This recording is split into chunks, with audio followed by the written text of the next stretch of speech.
Christian Bubbles.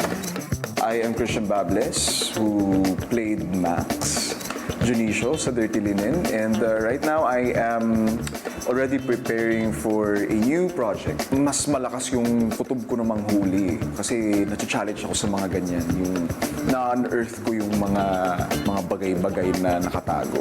Christian, welcome sa Tamang Hinala. Salamat. Ilagay mo muna yung evidence Thank box you. dyan. Thank you po.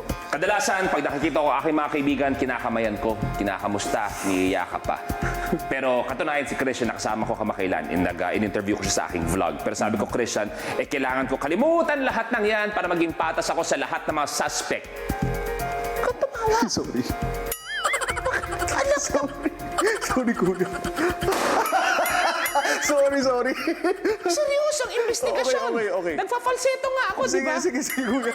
Christian, patanungin ko para sa'yo, isang napakagaling na artista. Katunayan, sinabi ko sa vlog ko na ipapalabas namin soon sa Lucky TV. Link, subscribe, lahat na. Naka-vlog pa.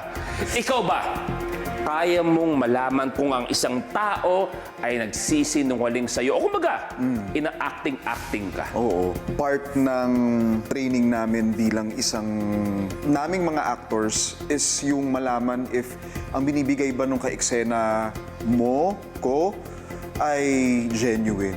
Yung galing Yung sa pagkakasabi mo naming mga aktor, ba't hindi mo ako sinama sa usapan niya? nating mga aktor, kuya. Parang masyado mong inangkin. Sorry na.